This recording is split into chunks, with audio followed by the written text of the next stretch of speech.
Welcome to another episode of Dave's Gonna Die. This is the podcast where we prophesize that one day Dave Boelman, the subject of this podcast, will in fact die and leave us forever. Yep. But that time isn't here. He's here right now. I'm here right now. Is What a up, good way to Dave? put it. What? What up? Oh, we're coming to you live from rehab now. I've gotten out of the hospital part and I'm off into rehab. So I've been here for about 3 weeks and I get out on Wednesday, which is the 13th of August for those of you playing at home. Yep. So I'm pretty excited about that. My brother has our new place being staged right now. So we're moving downtown. Moving up. Yeah, we're for a deluxe ground apartment. Oh, wow. Mm-hmm. Walk up style, huh? Yeah, just going to be able to roll right in. That's a good thing.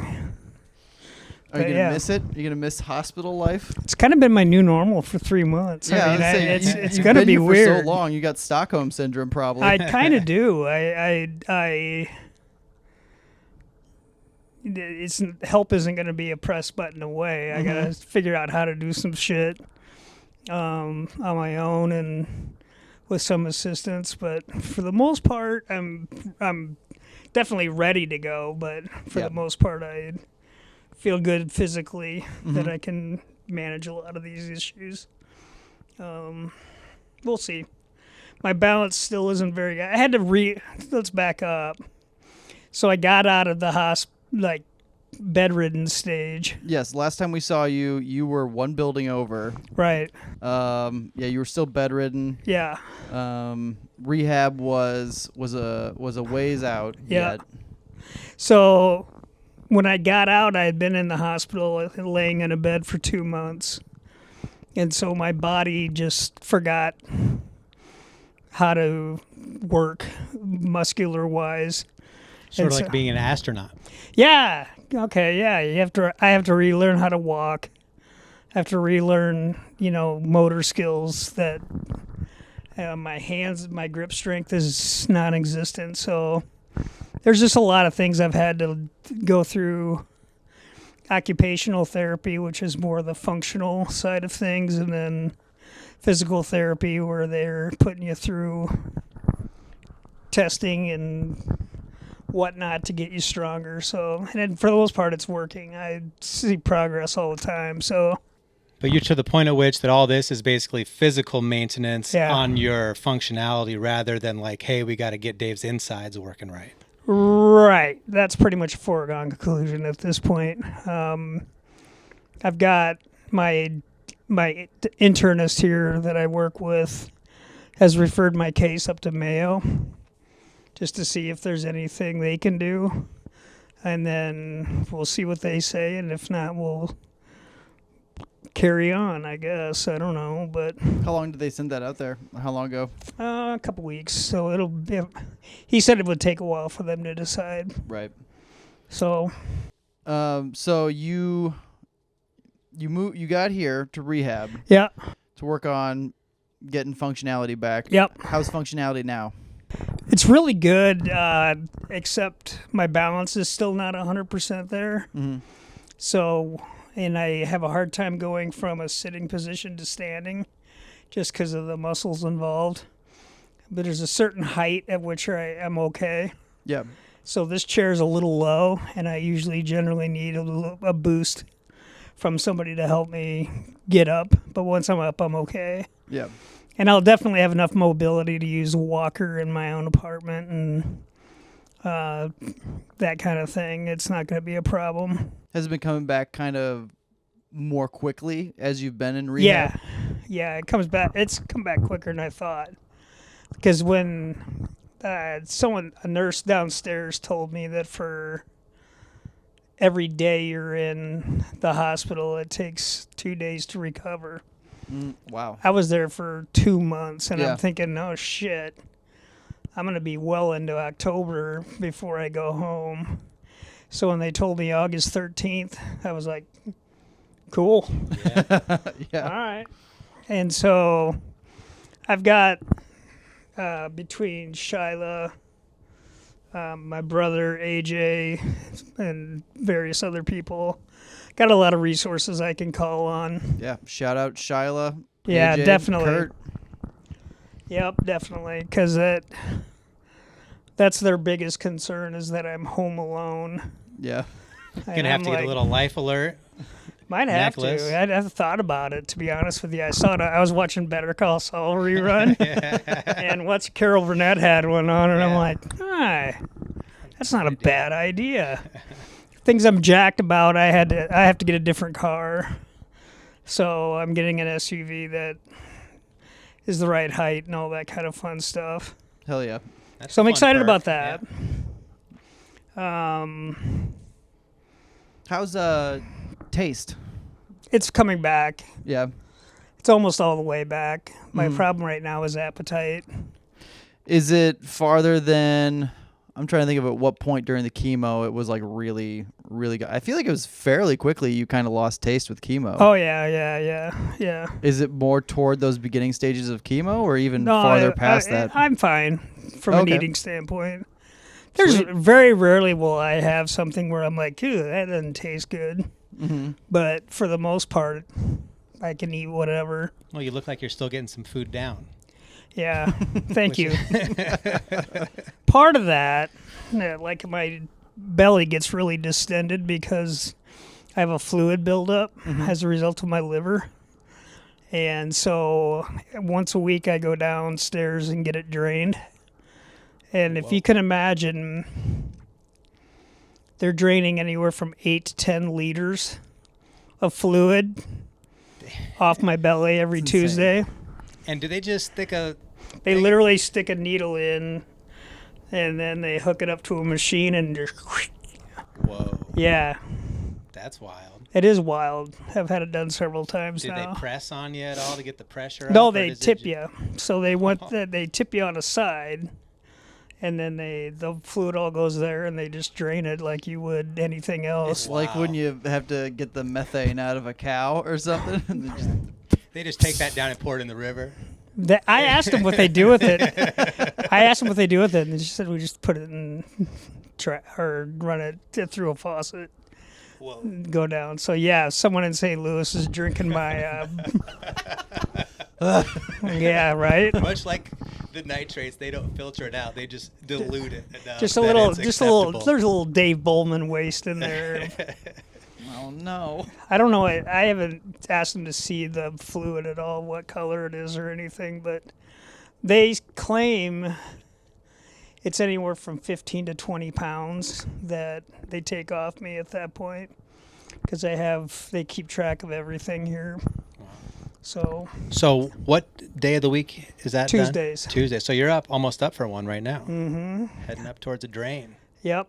I feel like it too. I know you said that the most difficult thing for you is getting up and down. Yeah. After you're drained, is it easier to get up and down at all? Yeah, a little bit That's crazy. for sure. Yeah. That's like one of those like body horror things. Yeah. I mean, I'm sure when you're doing it and if it's like somewhat regular, you Yeah. can like get used to the idea of it. But like that's like for some people how it's horrifying. The idea of like getting their eye poked or a tooth pulled out or Yeah. something like.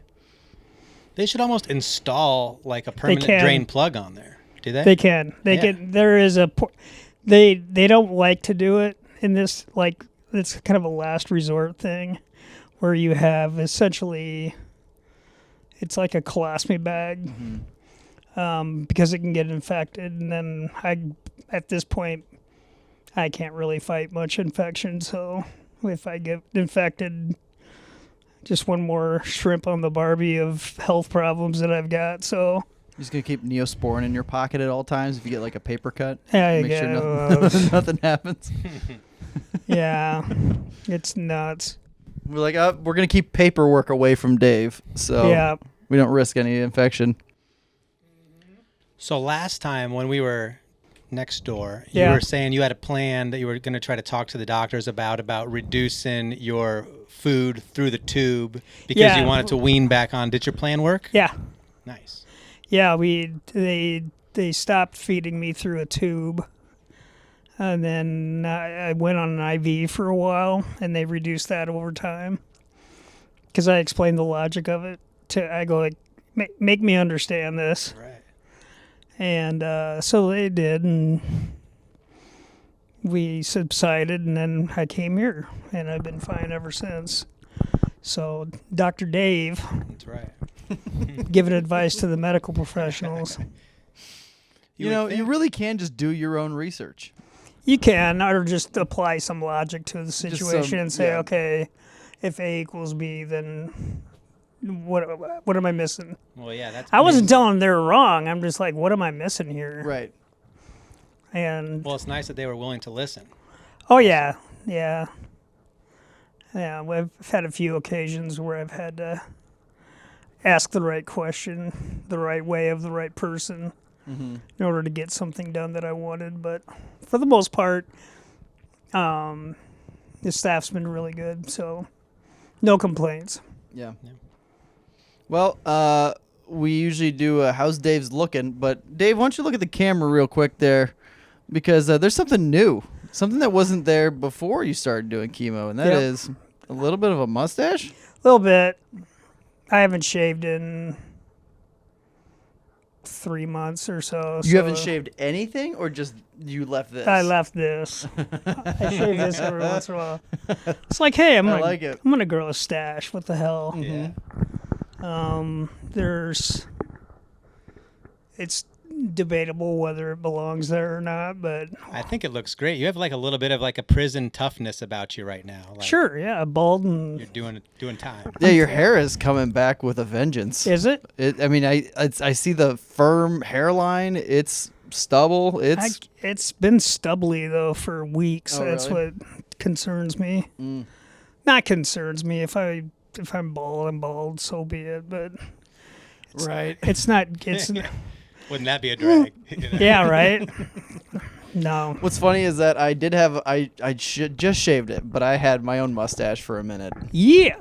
And that was I thought that was gonna get just firm downvotes from everybody, but I shaved off the beard part, left like a little bit of this, and then I had that going. And my wife saw it, and she just went, "Interesting. I'd like to see where this goes." And I'm like, "All right, well, I better hang on to it for a little while, because most guys don't get this opportunity. Most guys spouse sees the mustache and goes, that's got to go." A mustache is usually seen as like a hostile act in a relationship. You know, it truly is. What are you doing and why?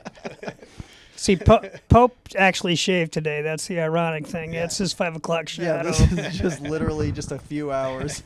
He looks like he can grow a beard in about a minute and a half. Yeah, it doesn't look good once it's in, but, you know, it can come in a little bit.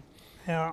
Also tries to encroach up the cheekbones, which is never a good look to have a, you know, fully haired face. Yeah, I've watched a few haircut shaving things on YouTube of guys who just, that's all they do, is go get haircuts and shaves at these barber places all over the world. I'm like, that's a good job. So it's just the people getting the haircut? Like it follows the specific individuals and not the businesses? Interesting. So they tour, it's like a destination barber, essentially. Wow. Old school. They find out about them through Instagram or whatever, and then they just go there and say, I'm here at, there's a guy in Minneapolis, he calls himself Mustache Jim.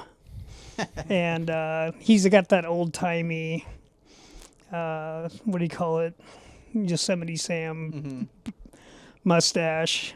The twirl. Curl. But he's like an expert level, like barber and shave guy or whatever, and he's kind of fun to watch because he will use the clippers, but most of the time it's just scissors.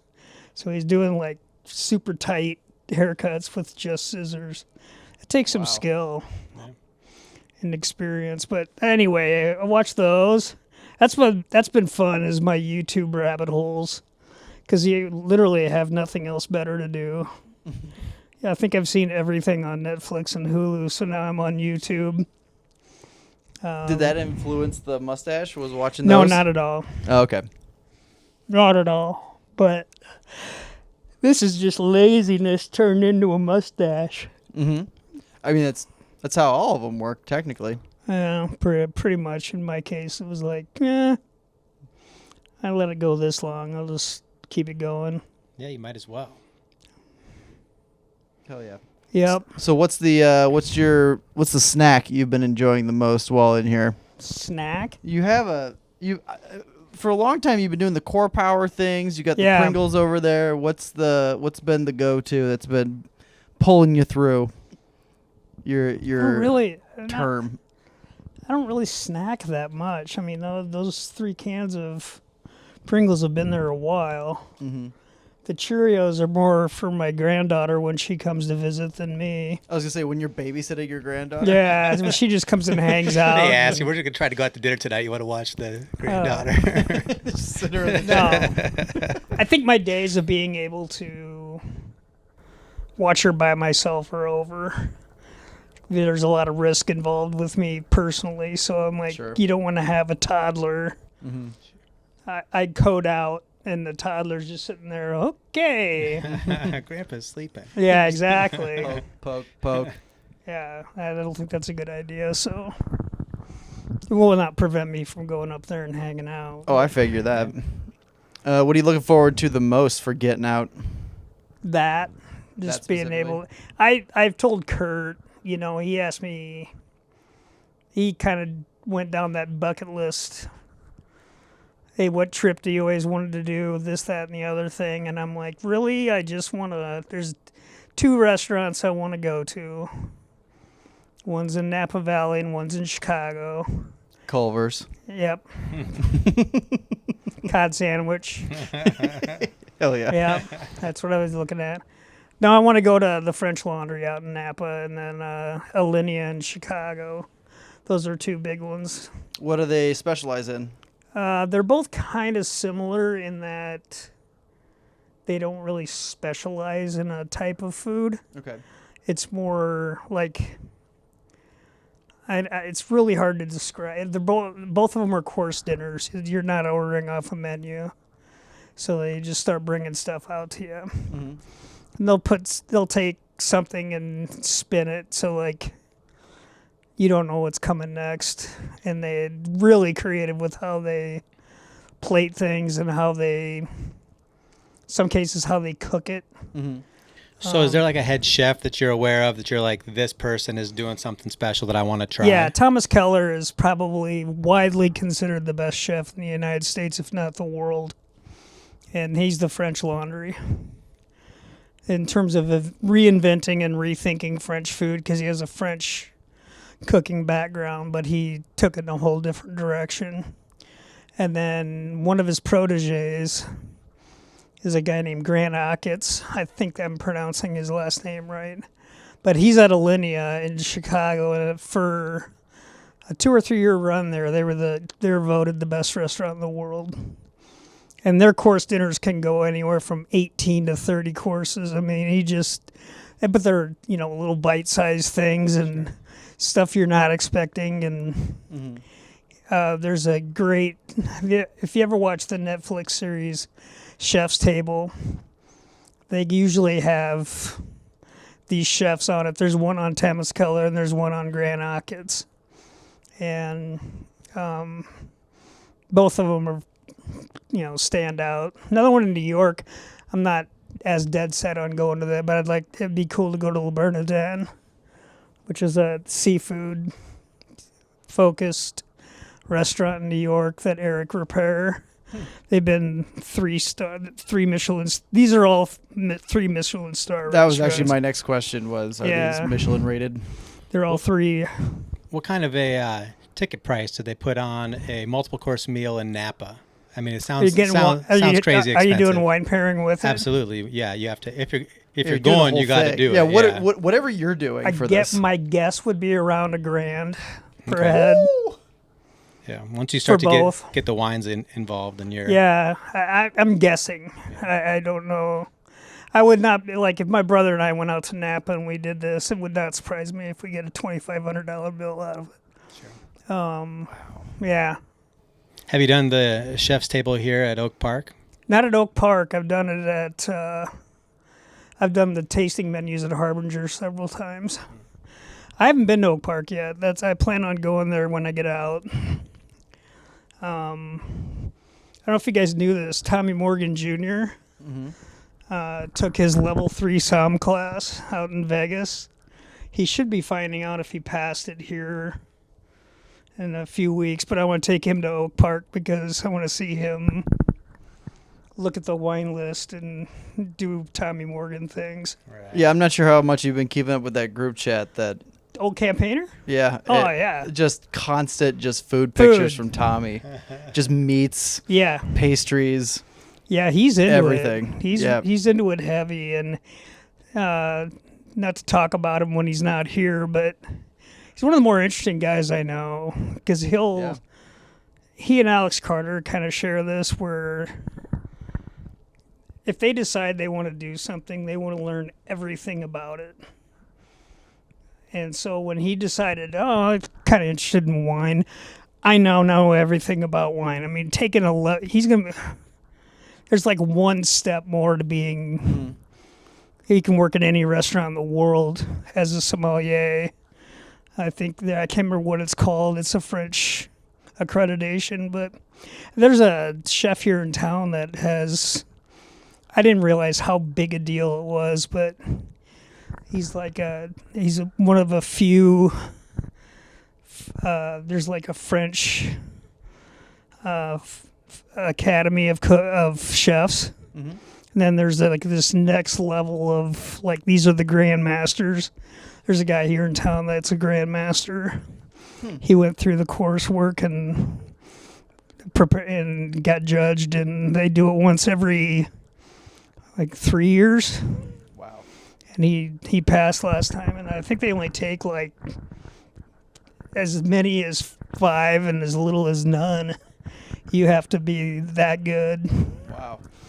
It's the guy, he used to have a restaurant called Baru 66. Oh, yeah. There in Windsor Heights? David Barutho, yeah.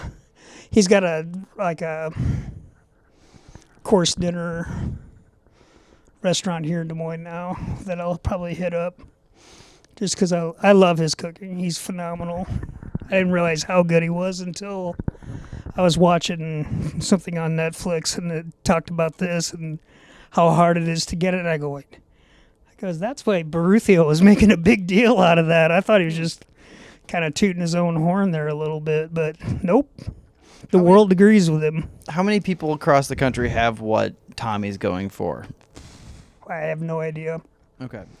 Probably a fair amount, but... Yeah, I'm sure a fair amount. I just didn't know, like... Common enough where you could do it if you're really dedicated to it. Yes and no. I think you still have to... Because the interesting thing is the test is an essay. So you're answering an essay form. It's not multiple choice. It's not, something like that where you can get lucky. You either know it or you don't. Right. This would fall more into the line of an art than a science, would you say? 100%. Yeah. And in my opinion, much like food and drink and everything like that is totally subjective. Mm-hmm. Because what I like is not going to be what you like. We have different palates completely. And we can agree on some things. That's why a group of people, we usually end up ordering pizza. They're not going to order duck confit because right. Half the room's not going to know what that is. So, but the fact that he pursued it, mm-hmm. I have no doubt. Like, he took the LSAT, which is the entrance exam for law school. I knew he probably had no intentions of going to law school. He just wanted to see how he would score on it. Yeah. And he scored absurdly high. And that's largely a reading comprehension test. It's a logic test, a lot of logic. But he did well enough that he could probably go on scholarship to a lot of law schools in the country. And he was pissed that he didn't get a higher score, so he thought about taking it again. Did he end up taking it again? No. Oh, okay. I was going to say, it sounded like... I think he moved on to wine. Yeah. He's moved on. And he's sous videing fucking spare ribs and shit. That's crazy. I understand the thought process of being one of those guys that's like, if I'm going to learn something, I'm going to learn all of it. Yeah.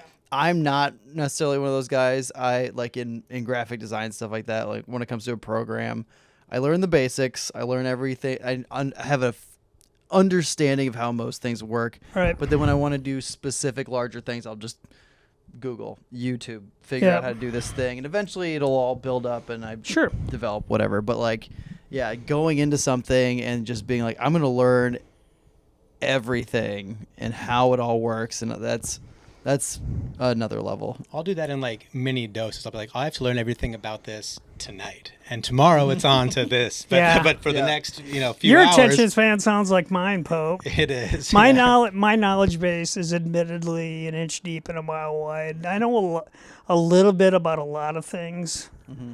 There's very few things I know with any real depth to it.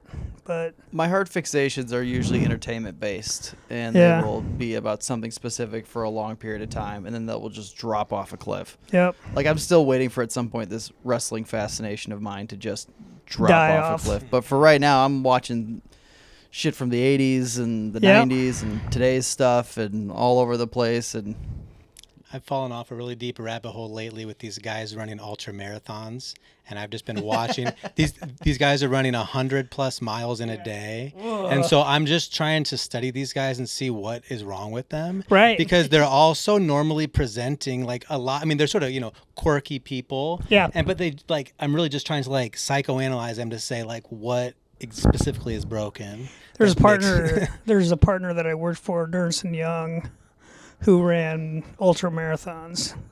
So he'd go to Wisconsin for a 100-mile race.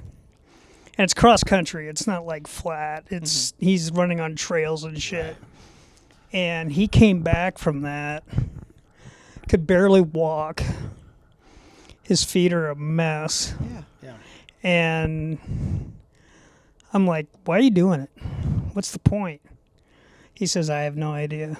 Yeah, it just takes over their brain, I think. Yeah, I think you're right.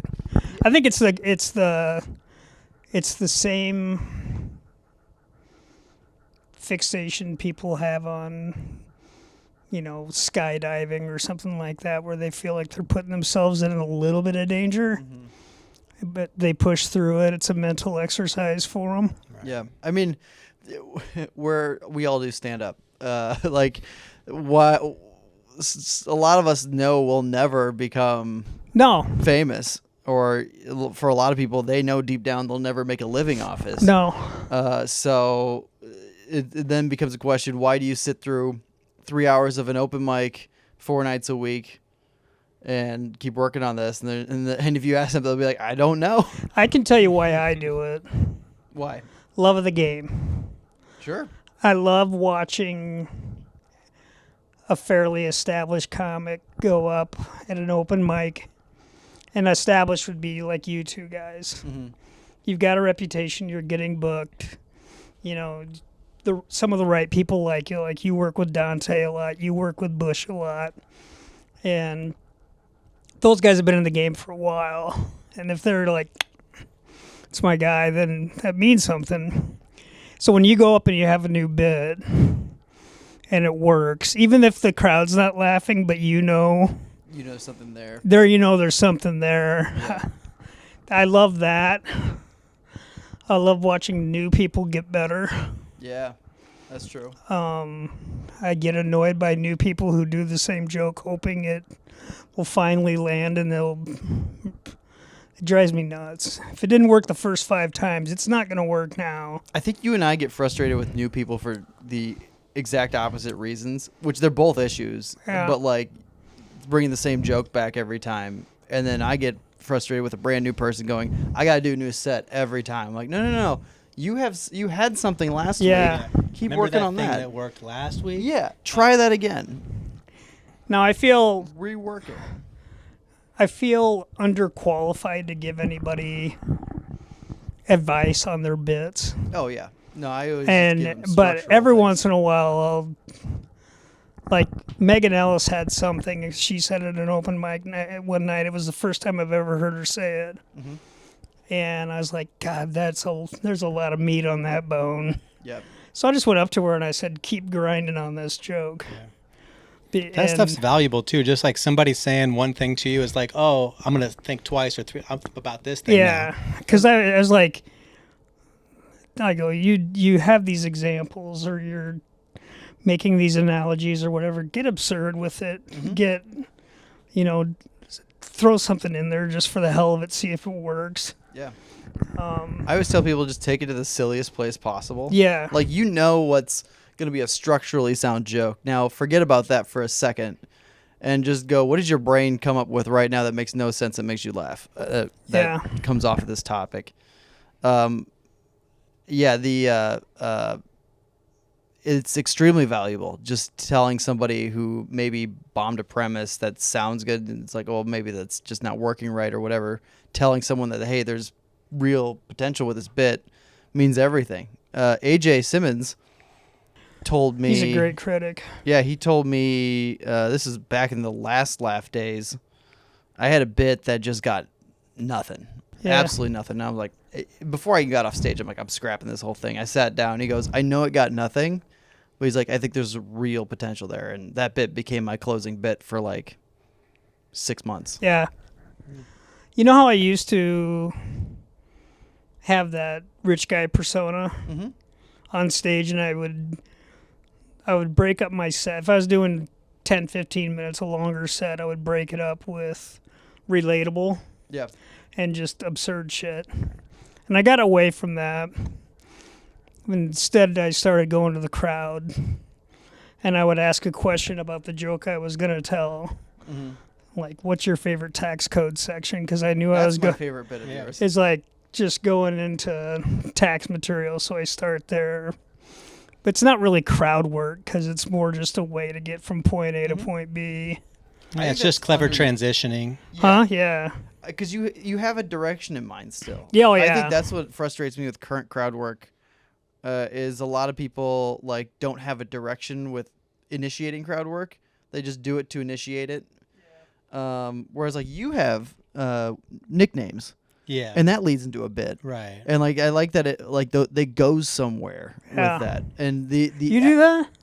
Yeah, I've got some nickname jokes, and then people always have a fun nickname, so I ask them if they have a nickname they want to offer up. Okay. And you'll get a lot of times somebody who's very proud of an absurd nickname, or if a lot of times they don't want to say anything, they're all right. They feel like you're gonna make fun of them. So I've got a little joke about that, so I just know where I'm gonna go no matter what. Yeah, 100%. It's like this Willie Farrell. We were talking one night, and even though he looks like he's doing crowd work and everything, he recycles a lot of shit. Yeah. It just like he knows how to. You say this, I answer with this. You say this, I answer with this. That's not to say he's not creative in the moment, because he obviously is. But a lot of it's canned. And that helps 30, the creativity. It's 30, 40 years of doing this. That's just locked in. Yeah. It takes the pressure off, because that you've always got a escape rope or something. Oh, for sure. But then now you can just have the freedom to do whatever you want, because at any point you can pull that ripcord and get out of it. But imagine the pressure of just trying raw crowd work when you don't have the experience and you don't have anywhere to go, and you're just like fishing you're just like, now's the time where I'm going to get some lightning in a bottle right here, and I'm really going to surprise myself, or I hope that they say something funny and then I can just piggyback off what they say. It's like that's what it turns into a lot of times. But I've never actually done a just crowd work set where I go up there and like Rick Ingram or who else is great at crowd work? Rick Ingram comes to mind, but anyway, he's a lesser known comic in LA. He opened for Chris Rock on his last tour. I think he's brilliantly funny. Yeah. The rest of the world doesn't know him yet, and I don't know what's going to take for him to break. Probably this moment right now. Does he have an online following at all? He doesn't do anything on his own. He doesn't.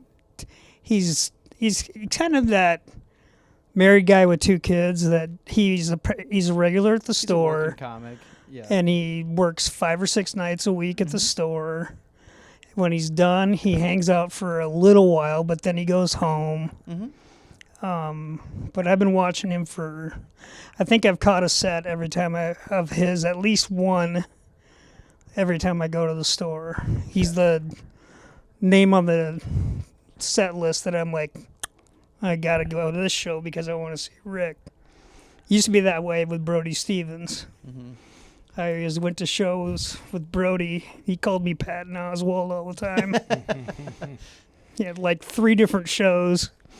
The one was in the OR, and he goes, Patton Oswalt's here. He did it, just doing his thing. Like the next night, it was in the main room. He goes, Patton Oswalt's back. And I went, so I got to talking to him at one point. That's something I didn't think about. If you're working at the store, Yeah. you get probably a lot of tourism, Oh. and they'll go there multiple nights a week. So if you're doing multiple nights at the store, you can just be like, hey, look who came back. Well, like Lucas Hurl doesn't understand why when I'm at the store, I just like to hang out in the hallway or Yeah. back in, there used to be, I don't think it's there now, but there used to be a VIP bar Mm-hmm. for just the paid regulars and their guests. And then there's an area called Sacred Ground that's in the building, but sort of out. It's like a patio. And that's where a lot of comics hang out and smoke and do whatever. And You just like to be a fly on the wall back in those spots. 100%. Yeah. I very rarely say anything unless someone's talking to me. And then I'll have a conversation with them because they think I'm a manager or industry of some sort. They don't know that I'm just Lucas's buddy. Yeah. And so when they ask the question, like, so what's your story, man? Who are you here watching? And I said, I just came back here to hang with Lucas. He's a friend of mine from back home. And they get deflated because I'm not a manager, but Yeah, but you're also not being obnoxious, so they don't want you out of there. that's exactly why they start talking to you. Mm-hmm. They get curious. Yeah, they're like, why is he here? Yeah, like he'll not remember it for obvious reasons because he meets thousands of people. But Tony Hinchcliffe, I probably had half a dozen conversations with him over the years. Yeah. And some of them fairly long. He was an interesting guy when he was working at the store. I won't say he's different now because I don't think that's fair to him, but he was struggling and trying to find a path, Mm-hmm. and he finally found one. So good for him. Yeah. I think he did. Yeah, I would say so. Yeah. That actually kind of ties back to some Dave lore that I was reminded of last night. Talked to Shane McDonald, and we were talking about you a little bit, and he talked about how he remembered going to like lefties and stuff, and when you were starting to show up, and you weren't going up, you were just hanging out, and I forgot about that because I remember that of just like, oh hey, what's up, and you're just like, I just like watching comedy and stuff because you just like watching and hanging out, and then he said he remembers your very first set of just like signing up and going up, and he said from what he remembered, like you kind of, and if it is the same night I'm thinking of, you did kind of find a groove a little bit of just kind of just talking about the night, and like you had a couple things on your mind, but you kind of just No, I had a lot on my mind because it was the night of the Proud Boy riot in Charlottesville. Oh really? Yeah, I talked a lot of. I thought it was ironic that they were wearing khakis and they were carrying around those tiki torches. And I said, my neighbor wears khakis and has tiki torches in his backyard, but he's black, so I was really confused. I was like, what? Anyway, that was my big joke for the night. How long had you been thinking about doing stand-up before you did it? My whole life. Really? Yeah, it's one of those things where life gets in the way. Did you know you could do stand-up? Yeah. You did? High school. Oh, really? So like you like knew of open mics? And Yeah, things no, back then? not open Or, mic. No, like, no. a pathway. I mean, like I didn't even know you could do hell stand-up. no. I didn't like, know there was a yeah. pathway to it. Yeah.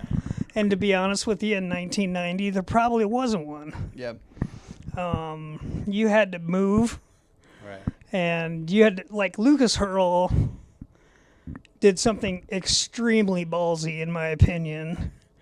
He did no stand-up in Iowa, moved to L.A., and started doing open mics, and then he got a door guy spot at the store that eventually evolved into a bartender spot, and now he's a paid regular. So to do that sight unseen is, I have no idea how you do that. That takes a lot of balls. That's amazing. There is something really cool about that pathway of just showing up on the ground floor and then just slowly inching your way up. There's a million different ways, you know. Some people flash, like Eddie Murphy came out, and next thing you know, he's on Saturday Night Live. Next thing you know, he's one of the biggest stars in the world, you know, and he's only 21 years old. And then you've got Dave Chappelle, who started doing stand-up in Washington, D.C. when he was 14. So by the time he moved to New York, he'd already been 5 or 6 years in. And obviously, yeah. At a young age. Yeah, but I mean, the advantage the younger crowd has now is they're exposed to so much of each comedian's backstory via podcasts or whatever that they understand, oh, there's open mic. What's an open mic? And they just, if you Google open mic in Des Moines, your chances are you're going to find at least one, because I found Lefties. And that was after a trip to L.A. I said, I'm going to try this.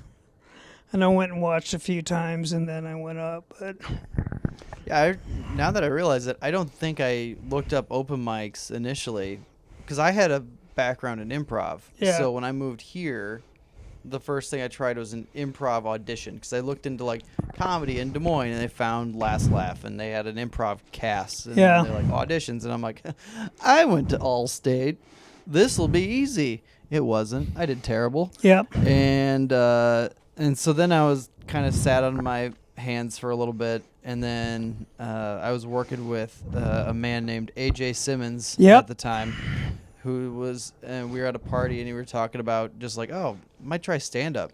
And then we were talking about like, oh, there's an open mic. Oh, you gonna go to that? Yeah, I might go to that. And then we each went individually. Yeah. And then I went, and then I found out he went, and I'm like, oh, I should go back. And then Look at you guys now. look at us now. Yeah. Bald. We're both bald now. Yeah. I think I was completely before. Yeah, started. I was like hosting the variety show for the school and the homecoming show and everything like that. Mm-hmm. And there's a certain, I don't know, you have a knack for what you might find it funny, but you're like, is a crowd of unsuspecting people gonna think this is funny? Yeah. So you edit yourself. But I did that. College, I didn't do anything creative at all outside of play trumpet. Is there a pathway for trumpeting? You and I there was, actually. You wanted to be you wanted to do one of two things. You either wanted to be in the orchestra and play classical, or you wanted to be in UNI Jazz 1, which is, they had 3 jazz bands, one being the best of the best. I learned very quickly that not only was I not going to be in UNI Jazz 1, I could practice every day for 10 hours a day and still not be in UNI Jazz 1, because the guys that were the trumpets in that, magical. They could do things I couldn't even think about doing. And so and that's their Tinder bios. We can do things you can't even think about. What's weird is for me to see every once in a while, like at Noche, a friend of mine that was a trumpet player, his band from Kansas City comes up and plays there every once in a while. Oh, that's cool. It is, and there's a guy named Dave Rezick. He works at Principal or something like that, but he still has a combo that goes out and plays gigs and stuff like that. So I think if you're at that level, you're still playing. It's kind of like being an open mic comic in Des Moines. You'll do the occasional gig, but you're just doing it because you like it. It's not. Yeah. The other part of I was going to go, what we were talking about, the other reason why you go to open mics is just the hang. Yeah. You see all your friends, Every single large comic now, I think I've seen at least 10 of these different comedians on a podcast, and they go, what do you miss in comedy? And they're like, the early days of just going to mics, seeing everybody Yep. going up, hanging out when everything was low stakes. And then now I'm just touring clubs and see nobody. Going around by yourself because you can't afford to bring your own feature. Yep. That's what we were talking about at the world's largest truck stop at 11:30 at night several months ago. This right here is probably as good as it ever gets. Yeah. And it's not like, there'd be cool experiences beyond that, but it's like just moments like that where you're like, look at all the different things that all those different paths we walk down that now we're here at this, having these burgers. I don't know. Yeah. Your passion can also lead you down financially ruinous path. I don't want to tell you guys, and I'll never disclose how much money I lost owning teehees, but it was not an insignificant amount. And I enjoyed every second of it. I don't regret it at all. It was fun. That's why I'm trying to fighting tooth and nail to get a new spot put up, is because I know AJ and I, with our experience at the old club, we'll do well on the new one if we get it built. And if all of our talent doesn't migrate away, but Right. Are you going anywhere? Me? Are you moving away? I think about that all the time. I don't know, and I don't have any plans for it. Yeah. I think when I've talked about it with Laura, my wife, his wife. my wife, we've kind of just, I told her, because she likes to know things ahead of time, Right. as far ahead of time as possible. Because one time I lobbed the idea of moving to LA to her, because Josh Novi was like, hey, you should move to LA. And I'm like, oh, maybe I should move to LA.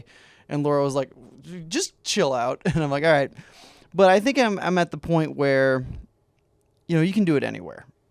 I think you can. I think you can, especially with how the internet is, how content works, how discovery works. We're in a good spot in Des Moines. We're a good hub. We have Minneapolis, Omaha, Chicago, Milwaukee, Kansas City, all within a distance of drivability. Right. We have a lot of Allegiant flights out of here to places like big cities and stuff. I'm fine with here. I think if a big opportunity arose, then I would make that choice. Sure. Who wouldn't? Yeah. Until that point, I get so much stage time here. Yeah. It's insane. If I move to Chicago, I'm down to 5-minute sets again on Yeah. showcases for another 6-some months, and that will fly by quick. And I could get other stuff and get Yep. seen by. That's the other thing, is that you get seen by so many more people. That can open up different doors for you in larger cities. Right. So in that sense, I don't know. I always think about it. But for right now, I am very happy with Des Moines. Yeah. I just need to make sure I keep pushing myself in Des Moines. Yeah. I've never taken any of my comedy, we'll call it a career, too seriously, because I knew I wasn't going to devote the time to be really good at it. Mm-hmm. And I wasn't going to concentrate enough to, two of my better jokes were the first time that I actually sat down and wrote them out and edited them. Yeah. And I still use them to this day. Because that, to your point about Jen's Needleworks, Mm-hmm. that started out as like a paragraph long bit. Mm-hmm. And Bulver said, you need to cut that down. He goes, just focus on the meat, not the bone. And I went, oh, okay. So I edited it down. And it's a regular part of my when I go to small towns and stuff like that. Yep. or even I use it everywhere, but What's I know it's more complicated for you because you got a whole family here, but what's your thoughts on staying, leaving? I love Des Moines. I do as too. far as like, I think that you can do whatever you really want to do here. I'm really happy with how things are going here personally. Like, I've already accomplished more than I ever thought that I could have. I use that in like big quotes, but like when I first started, I was like, you know, peeing down my leg doing 5 bad minutes, you know what I'm saying? And now I can pee down my leg and do 30 bad minutes, you know? So, I mean, look Same at amount of urine. Bernie Sanders, we can never forget. Oh, man, that was fun. Yeah. I don't know. So, I mean, I think that Des Moines is fantastic. And Dante was one of the first guys that ever, like, made that case to me, you know? And I believed him hook, line, and sinker on that right away. And I thought it was really cool that he had that approach, like, some of the stuff that he's been able to do, living a regular life here. And I think that living a regular life is like, you know, such a valuable thing. And like, just like you said, I mean, if you're willing to take a long time to develop here, then there's no better place. If you're trying to go get reps right away and try to expedite that process, then, you know, I think going out to obviously New York is the place to be for that. But if you're willing to like, just live a life and try to grow and marinate at your own pace here. You know, I hope to be, you know, to have stayed interested enough that I will continue to enjoy the creative process enough that I think that as long as I still have that fire, which is all that I really hope to keep, is just the desire to make things and just like that sort of energy. Because as soon as that energy leaves, you know, that's gonna be a sad day. I hope that doesn't happen. Yeah. You know, so as long as that is able to be fostered here, then I mean, what's not to love? Yeah, I mean, in a big city, you know, for open mics, you could go to 3 open mics a night. Chances are it's just going to be comics at most of those mics. There will be some banger mics, but those will have like 40-person signups, and you get 3 minutes. Here we have 5 comedy-specific open mics a week. 2 on Tuesday, one on Monday, 1 on Wednesday, 1 on Thursday.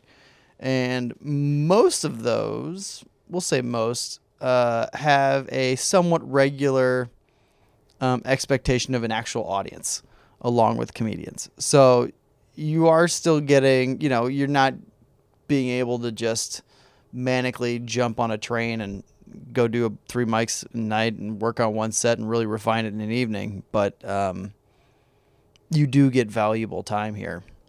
The only thing I regret about the years when I traveled a lot for work was it never occurred to me to look for an open mic in Atlanta. It never occurred to me to look for them in Miami when I was there working, or Philadelphia, or wherever, because I would have done that. Yep.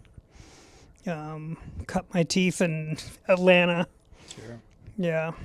One of the things about the club, I saw Kate Leonard at the 48-hour film project the other night, and seeing her was great, but I would only see her at the club. Yep. And so right away I was like, man, I just like missed just like all those little just moments, even when you just like brush past somebody and say a few words, or just kind of like being around people, like you just forget. Like I was like, oh my gosh, I used to see her all the time. Yep. And just there's a lot of people like that. You know, I mean, people I know in the scene are scene adjacent. Yeah, exactly. Scene adjacent a lot, you know, and you can still see everybody at the mics, and that's obviously. The one thing I feel like our scene failed you on specifically with the club was that we don't have like an after show hang culture like every other scene does. Right.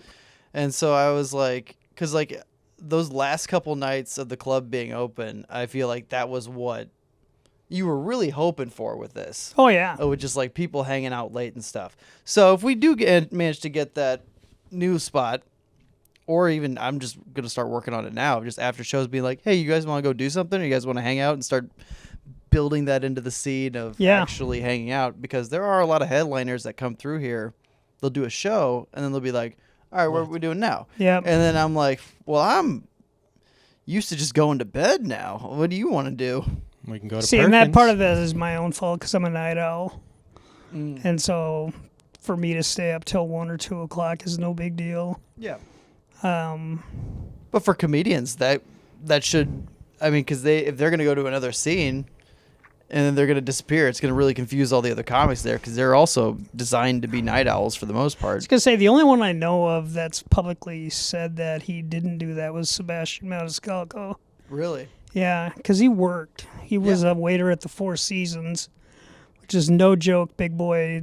You know, he would take an hour off in the middle of his shift to go do a set at the Comedy Store and then go back. Wow. So he never really was part of the hang. He was never really... I may be wrong on this, but I don't want to... I think you can develop friendships and connections over Oh, time. he's that's not obviously he's not friends with people. It's just he missed. I don't think he immersed himself into becoming interwoven in the fabric of the store, shall we say, like some of these guys do. And it all worked out for him all right. Yeah. Yeah, he's doing okay. He's doing all right. Talent takes you a long ways, it turns out. Shocking. Shocking. Yeah. Huh. Yeah, you can take some shortcuts, but at the end of the day, it'll catch up to you. Yeah, and I mean, I think this scene is always still growing, and obviously there was a certain type of step backwards with no club, but the step backwards wasn't we're not where we were before we had a club. We are now without a club with what we've built already. And so like there's a lot of younger people that are putting on shows and stuff. So I think this scene is still in a constant state of getting bigger, doing new things. I see the most surprising amount of people at random shows out of nowhere just because, like, Des Moines does want comedy. So it's that's another reason why I think staying here is worth it, because you will get a crowd if you do the right things of marketing and show reputation. I was when we closed, I got a lot of messages from different comics. When are you reopening and all this other stuff? You still do. I'm connected to the Teehees page, and I get message notifications of someone going, "Hey, just checking in to see," and then I don't click into it. But yeah, but my answer is always the same. It's like, I don't know. There's no definite timeline, but in the meantime, start your own shit. Yeah, produce a show. I used to tell like younger comics that weren't getting on stage at Teehees other than the open mic. They're like, "What do I have to do this?" And I go, "There's nothing stopping you from producing your own show and doing your own thing. Mm-hmm. I'm not going to stop you." Yeah. But you're going to find out how hard it is to book a good show, because your better comics are going to him and haw around it. Yep. And your weaker ones are going to jump on it. And because I've been in both spots. But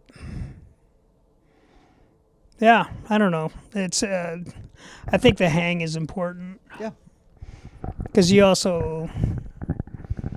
can kind of separate the art from the artist a little bit. Yep. You're like, boy, that guy's a total asshole, but fuck, is he funny? Or vice versa. Boy, he's not funny at all, but man, is he cool as shit. I maintain there's a spot in the scene for everybody. Yeah. We just have to figure out what that talent is. You may not be the funniest person, but you're Jeremy Scavo and you're an amazing camera, whatever you want, cinematographer or whatever you want to call it. Yep. So he's got a place. A lot of very interesting people that, like, they haven't translated that amount of interest onto the stage yet. Right. But like when you talk to them, you're like, I never would have met this bizarro person if it wasn't for comedy. And it's like, yeah, the bizarro people in comedy will keep me always in comedy for the rest of my life. No matter if my skill set peaks where it's at right now and I never go any farther in my career, I will never leave comedy because I'll never stop wanting to see who's going to get on stage and do something weird. The observer in me, after a couple trips to the store in LA, realized that all comedy scenes are the same. It's just scale. So you've got at the store, they've got their versions of every cast of characters that we do. They used to have a guy named Boone. Boone, and he called himself Boone Shakalaka. And nobody knew where he lived. No one knew anything about him other than he would show up around 6 or 7 o'clock, sit on the patio, selling T-shirts that he got at Goodwill and other trinkets. And he opened the open mic, or was it Kill Tony? I think he opened the open mic by dressing in drag and doing Proud Mary. And it was much like, that makes sense. Yeah. They had Kevin Lee Light, who was like, he looked like Jesus, and he dressed like Jesus. And he ended up passing away unexpectedly, but they have this cast of characters. Well, then Don Barris kind of recognized all these weirdos that were at the open mics that were coming in, and he has a show on Monday nights that's totally off the rails. All these people in one room together called the Ding Dong Show, and he loves it. He lives for that show, and you can tell somebody's personality by if they go and watch the Ding Dong Show live, because I was all in. I'm like, Barris. You guys are just wackadoo. That's so fun. Like guys who did way too much acid and were burned out. And Who's the guy that hosted the Gong Show? Hmm? Who was the guy that hosted the Gong Show? Similar name. Yeah, that's why my brain is. Yeah. Anyway, sorry. It wasn't Don. No, yeah. My favorite example of every scene is the same, just scaled differently, was I was in Cleveland for a festival and I went to their open mic, and there was a guy who went up and the room just went quiet because the room clearly knows who this guy is, but he had like hospital coat situation on, and Lab his hair coat. was coming out the sides, and his stage name was Dr. Nitrous. And he had a stethoscope on, and Dr. Nitrous just did a whole bit about how he would just put you under and diddle you. And I was crying laughing at this because it's so stupid and so exactly like a different genre of our weirdos. And everyone around me is just not saying a thing because they're like, we know this guy. Yeah, I developed over time a very strong soft spot for Uncle Marky. Yeah. Because I went from thinking, what's going on here with this dude? And then I listened to him, and if you cut through all the weirdness that he's doing on stage, how he's dressed, how he looks, how he talks, he's got jokes. Yes, he does. And I have a list in my phone of my favorite Uncle Marky jokes. Telling you right now, I mean, he made me laugh. And I never know what's going to make me laugh. Mm-hmm. And one time I was the only one laughing. And he was playing Hey Ho, Let's Go by the Ramones on his accordion. And I was losing my shit because it never would occur to me to play the Ramones on an accordion. But there he was. But I like, he's a weirdo. Yep. But in the best way possible, because he actually has jokes. Necessary weirdo because of his, he's got jokes. No, he doesn't just have jokes. He has like well thought through brilliance Yes. occasionally of just like, Yes. I'm like, damn, that's my favorite thing I've heard all night. Yeah, AJ and I have talked about him a fair amount. Just like, what's going on the there? perfect blend of uniqueness, which Yeah. is you need just as far as like standing out. Like Yeah. you'll never see him and forget which one was Uncle Marky. Oh hell no, nope, that's for sure. And then you've got your weird people that are being weird just for being weird's sake, and I'm like, posers. Right, channeling weirdness that they've seen elsewhere versus being their own authentic weird. Right. Like Dan Umpton, weird dude, 100% convicted on what he's gonna say when he gets on stage. I was wondering where that sentence was going. And he's funny. 100% convicted felon. No, I was just like, Well, talk about some jokes, man. Jesus Louise. he's a machine. Dude, he's written that joke that's like the Inception about the gun joke that he talks about. He's like I mean, every time I hear that, I'm like, gosh darn it, like I gotta just start from scratch. Yeah, like, I gotta start over. Right. He has the strongest ability in this scene to take a premise and just pull everything out of it on the first try. Right. Like when he's testing a joke for the first time, it's always like there's nothing else. There's nothing that will distract you because there's so many things. Like he'll go and go and go and go and go and go on one individual premise farther than you think it's gonna go, and you're like, whereas everyone else will try a joke and they'll try maybe 2 or 3 tags and go, all right, let's work on what else and stuff. I'm stunned he's not the biggest comic on the Comic-Con scene, or those whatever the toy collector, I told him that cartoon people are. He knows all about that shit and can tell super inside jokes. Right. A lot of that stuff that flies over people's heads, that is the audience for. But he still tells it. Yeah. And 90% of the people don't know what he's talking about. And they start laughing just because they have no idea what he's talking about.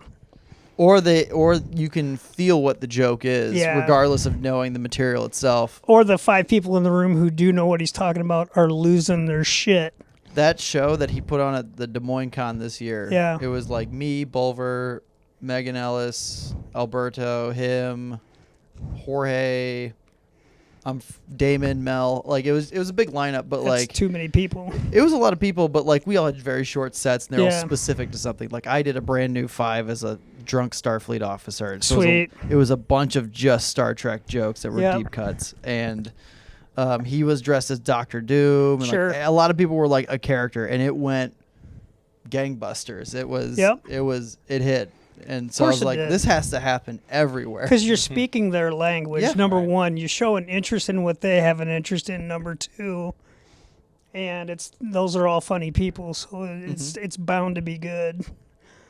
And if Dan's emceeing it, he's gonna throw the most abstract bullshit out there, and they're all gonna die laughing because they know what he's talking about. And me, nothing. Yeah, he made sure to record that, so he's like, I'm going to try to submit this to different places and see if we can get other stuff. I would submit it to every damn Comic-Con that was out there. Because that was so fun. Because that's a set that I could never test anywhere else because it would never work anywhere else. Right. I got to watch that video and see, okay, maybe this needs some tweaking or this, but like, that is a character I'd love to just keep doing for just specifically Comic-Cons. I like that. See, I've got an idea for a sketch series based on diners, drive-ins, and dives with Guy Fieri. Mm-hmm. I'm his brother, Larry Fieri. Oh, that's what the mustache comes in. Yep. And I just I'll lead it to this. Mine's just called Dive Bars because that's all the further I get. And it's telling stories of drunk guys in dive bars and tales of woe. And I kind of want to do a series on that, but. Larry Fieri. Larry Fieri. I'm just going to call you that from now on anyway. That's fine. I accept that. For as long as you have the mustache, I'll refer to you as Larry Fieri. Larry Fieri.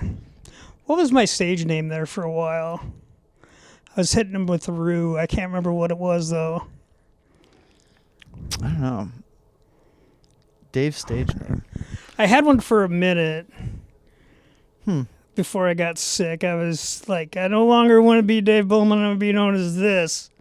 And my catchphrase is "hit him with the Roo," and I can't remember what it was though.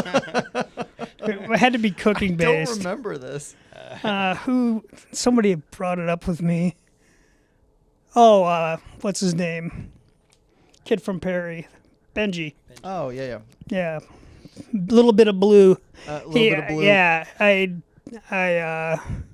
he reminds me of it all the time. Mm-hmm. You just channeled Aaron Graff right there. I just got a very clear Aaron Graff visual. Shout out Aaron when you hit him with the Roo and your laugh right there. I was like, this was a Graff moment. Graff moment. Yeah. I've never actually tried to imitate the Aaron Graff laugh, but it's his tongue kind of comes out a little bit. Jesus. If you remember that stage name and character, maybe keep it, because I am working on this, developing this wrestling type show where it's a lot of character based stuff. Right.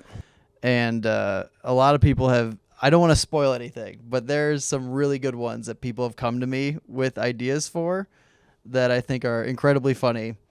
And I mean, it's going to include just like regular comedians. It'll have like different type of matches and things that'll have require everyone just do their normal jokes. But I want this to be kind of an avenue for Des Moines comedy to play in character-based stuff a little bit. And because I think a lot of people have a lot of potential to do these kinds of things or open up new pathways of thought for comedy. And Right. Well, Sam and Wade started doing those clips, and then AJ got in on it, and he loves it. Yeah. So, I mean, here's a funny guy with actual skills. Yeah. I haven't seen any of the stuff yet, but the fact that he does them out of a dumpster because he already paid rent on the dumpster, that made me laugh because it's both funny and a social commentary at the same time, where it's too expensive to get a real apartment, but he can rent the dumpster. And he's proud of it. Oh, yeah. Yeah, it's crazy. But I like that that's a recurring sketch. yeah, not as good as Larry Fieri. Not as good as Larry Fieri, brother of Guy Fieri. Yep. You just eat something, you go, that's pretty good. Yeah. Or like, I won't buy that again, and that's it. Yeah. Just really dry. That sucked. And then you shot of Jameson, please. Oh, no, nothing that high end. Are you kidding me? We're going to dive bars. Do you have Schlitz? Got Olympia?